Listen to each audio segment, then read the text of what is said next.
శ్రీ మహాగణాధిపతయే నమః. శ్రీ గురుభ్యో నమః. శ్రీ మహాసరస్వత్యై నమః. శ్రీరస్తు శ్రీ కామాక్షి విలాసం ద్వితీయోధ్యాయము. ఆంధ్రీకర్త అభినవ నన్నపార్య పిసుపాటి విశ్వేశ్వర శాస్త్రి, నెల్లూరు. ప్రచురణ శ్రీ కామకోటి తౌర్యత్రిక ట్రస్ట్.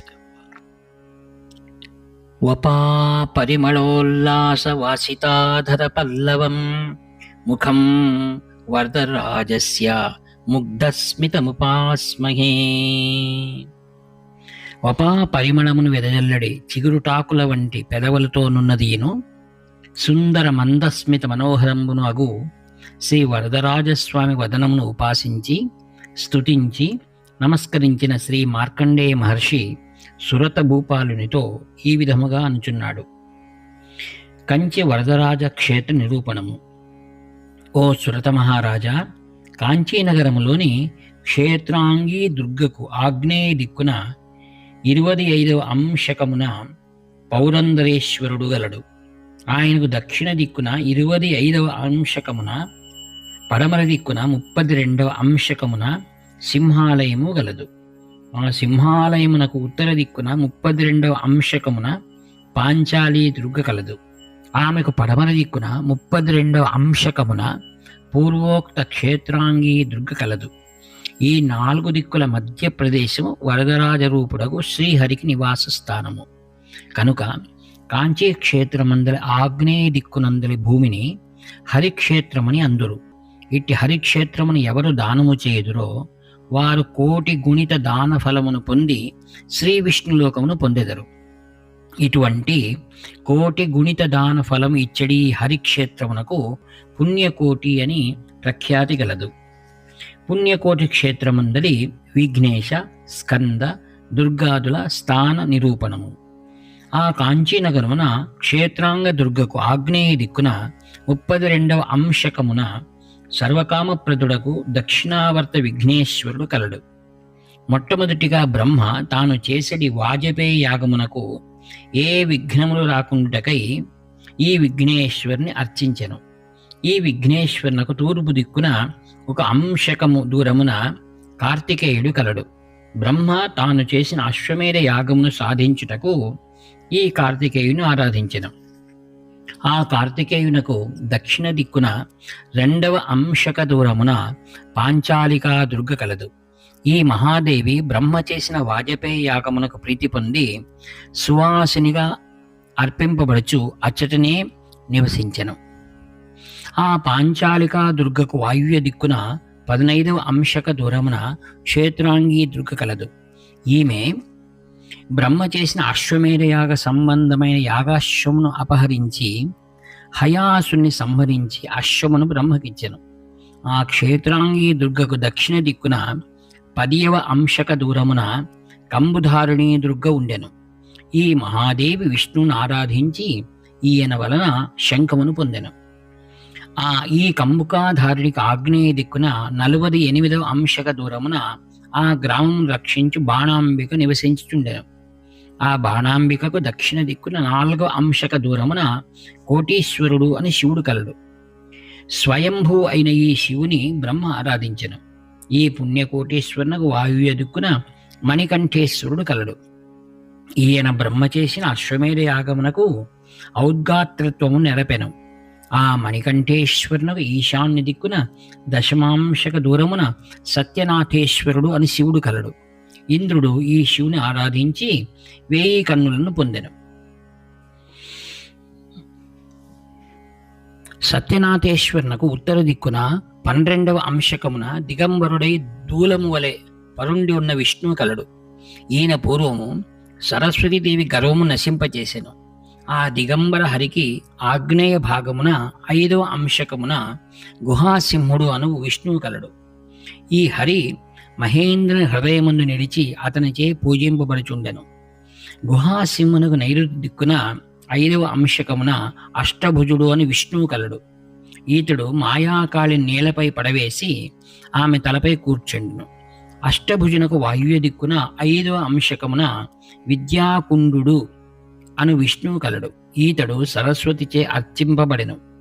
విద్యాకుండునకు దక్షిణమున 5వ అంశకమున సింహరూపుడు అని విష్ణువు కలడు.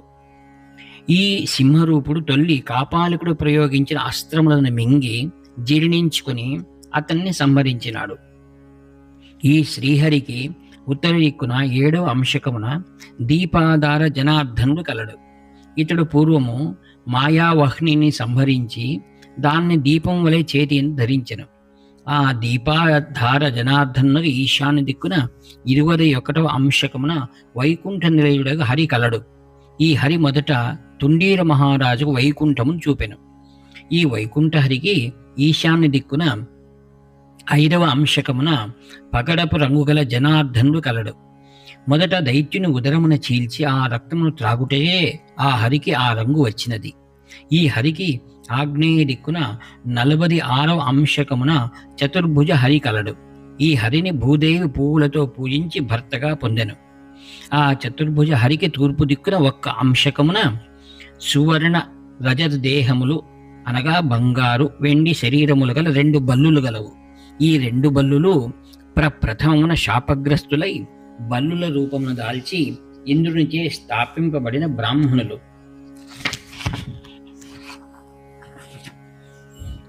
తత్వోపసోపాన మహాదేవి పుణ్యకోటి అనంతతీర్థముల స్థానమును నిరూపించుట.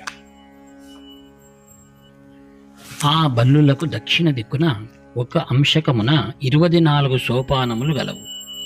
తత్వస్ఫోరకములకు ఈ సోపానములు విశ్వకర్మచే ఆ శైలమునందు మార్గమునకై నిలిపింపబడినవి.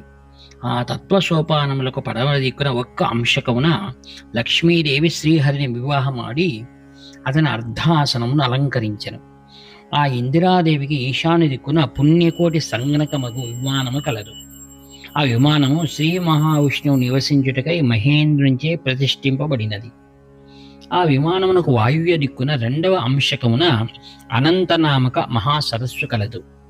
ఆ సరస్సును చూచినంతనే సకల పాపములు నశించును. ఆ జలస్పర్శను వైష్ణవప్రదము. మొట్టమొదట శనివారమున ఆదిశేషుడు ఆ సరస్సునందు స్నానమాచరించి విశ్వధారణాశక్తిని పొందెను. అంతేకాక శనివారమున ఆ సరస్సునందు స్నానమాచరించిన వారికి కావేరీ స్నాన ఫలము కలుగునని వరమునిచ్చెను. ఈ అనంత సరస్సు నుండి ఈ తీర్థమునకు వాయువ్య దిక్కున 12వ అంశకమున భక్తోదయము అనే తీర్థము కలదు. ఇది విష్ణు భక్తులకు విష్ణు దర్శనమును కలిగించును. ఏకాదశి నాడు ఈ సరస్సునందు స్నానమాచరించిన వారికి దేవరాజు క్షీరాబ్ది స్నాన ఫలమునిచ్చును. ఈ తీర్థమునకు ఈశాన్య దిక్కున 8వ అంశకమున పౌరందర తీర్థము కలదు. పూర్వము బుధవారం రోజున పురందరుడు ఆ తీర్థమున స్నానమాచరించి 1000 కన్నులను పొందెను. బుధవారం నాడు ఈ తీర్థమున స్నానమాచరించిన వారికి యమునా నదీ స్నాన ఫలము లభించును అని మహేంద్రుడు ఈ తీర్థమునకు వరమునిచ్చెను. ఆ పౌరందర తీర్థమునకు ఆగ్నేయ దిక్కున 25వ అంశకమున పాంచాలికా తీర్థము కలదు. మొదట ఈ తీర్థము శ్రవణ నక్షత్రమున పాంచాలికా దుర్గకు విజయమును సంగినది. ఈ తీర్థమున కాళికాదేవికి శ్రీ మహావిష్ణువు సుదర్శన చక్రమును సంగెను. ఈ పాంచాలికా తీర్థమున ధనిష్టా నక్షత్రమున స్నానమాచరించిన వారికి విరజానదీ స్నానము కలుగునని పాంచాలికా దుర్గ ఆ తీర్థమునకు వరమునిచ్చెను. ఈ విధముగా ఈ హరిక్షేత్రమున 1 విఘ్నేశ్వరుడు, 1 షణ్ముఖుడు, 4 దుర్గలు, 3 శివులు, 8 మంది జనార్దనులు, వారి ముద్రలు 5, 4 తీర్థములు శ్రీ మహావిష్ణు ఆజ్ఞచే నేటికి అచ్చట కలవు. హరిక్షేత్ర నివాస ప్రభావము. కాంచీనగరముందల ఆగ్నేయ భూమండలము భూలోక వైకుంఠము. అక్కడ నివసించు వారందరూ వైకుంఠవాసులే. ఓ సురత మహారాజా, ఆ క్షేత్రమునకు హరిక్షేత్రము, పుణ్యకోటి, వైకుంఠము, హస్తిశైలము, త్రిశ్రోతస్సు అను సుప్రసిద్ధములకు 5 పేర్లు కలవు. ఈ క్షేత్రమున క్షణకాలము గాని అరక్షణము కాలము గాని నివసించువాడు సాక్షాత్తు నారాయణుడే. పూర్వం ఆ క్షేత్రమునందు నివసించు అనేకులు జన్మ నరక రహితులై అంతమున విష్ణు పదమును పొందిరి. వారిలో ఒకని చరిత్రము చెప్పెదను వినుము.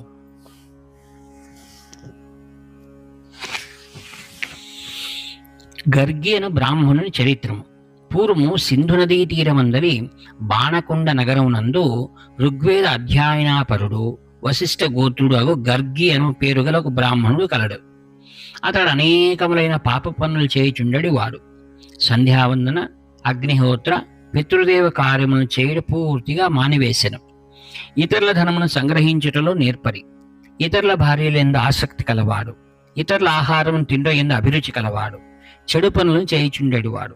ఒకసారి ఆ బ్రాహ్మణుడు చైత్రమాసమందు మార్గమధ్యమునగా ఉసిరి చెట్టు ఎక్కి ఉసిరికాయలను కోయుచుండెను. ఆ సమయమున కాంచీపురమున నివసించడి ఒక బ్రాహ్మణుడు యాత్ర చేయుచు ఆకలి బాధతో ఆ ఉసిరి చెట్టుకు వద్దకు వచ్చింది. అప్పుడు గర్గి అతని ఆకలి దప్పికలు తీర్చుటకే ఉసిరి పండ్లనిచ్చి దగ్గరలో గల జలాశయంను చూపాను. అంతటా బ్రాహ్మణోత్తముడు ఆ పండ్లను భక్షించి నీరు త్రాగి ఆకలి బాధ తీర్చుకుని యాత్రకై వెళ్ళెను.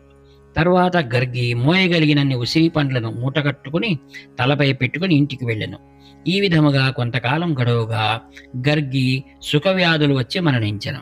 ఆ సమయమున భయంకరులకు యమకింకర్లు ముసలము, ముద్గరము మొదలగు ఆయుధములను ధరించి గర్గి వద్దకు వచ్చి, వీడు మహాపాపి అని వాని యమపాశములతో బంధించి ముసలములతో కొడుతూ, ముద్గరములతో పొడుచుచు, రంపములతో కోయిచు, కత్తులతో నరుకుచు, అనేక విధములుగా బాధించుచు యమలోకమునకు తీసుకుని వెళ్ళుచుండగా మార్గమధ్యమున విష్ణు సేవకులు అడ్డు వచ్చి, ఇతడు నిష్పాపి, గొప్ప పుణ్యాత్ముడు అని పలుకుచు యమకింకర్లను తరిమి యమపాశం త్రెంచివైచి తమ విమానంపై ఎక్కించుకొని పరమానందముతో వైకుంఠమునకు తీసుకుని వెళ్ళి శ్రీ మహావిష్ణువు పాదముల వద్ద ఉంచిరి.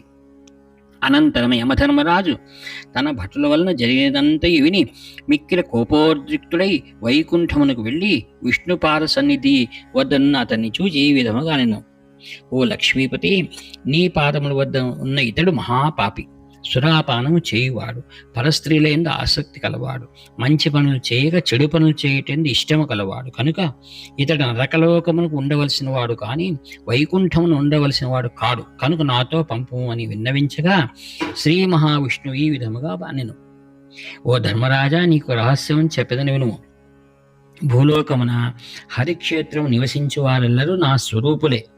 ఈ గర్గి అనే బ్రాహ్మణుడు నీవు చెప్పినట్లు ఇంతకు పూర్వం మహాపాపి అయినను హరిక్షేత్రం నివసించి ఒక బ్రాహ్మణుడు యాత్రలు చేయుచు మార్గమధ్యమున ఆకలి బాధతో నుండగా అతని ఉసిరిక ఫలమునిచ్చి త్రాగునీటిని చూపించి అతని ఆకలి బాధను తీర్చెను.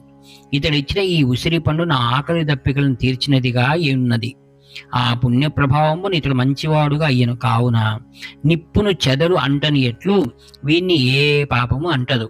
నీవు శీఘ్రముగా నీ లోకమునకు వెళ్ళు అనగా ధర్మరాజు శ్రీ మహావిష్ణువునకు ఆ బ్రాహ్మణ శ్రేష్ఠునకు నమస్కరించి తన లోకమునకు వెళ్ళి సుఖముగా ఉండెను. కావున హరిక్షేత్రము భూలోక వైకుంఠము. అతడు నివసించడు వాడు శ్రీమన్నారాయణుడు. ఓ సురత మహారాజా, హరిక్షేత్రం యొక్క గొప్పతనమును అందులో రహస్యమును నీకు చెప్పి తిని ఏ మనుజుడు ఈ అధ్యాయమును భక్తి శ్రద్ధలతో పఠించుట కానీ వినుట కానీ చేయును అతడు హరిక్షేత్ర నివాస ఫలము కంటే అధిక ఫలమును పొందగలడు.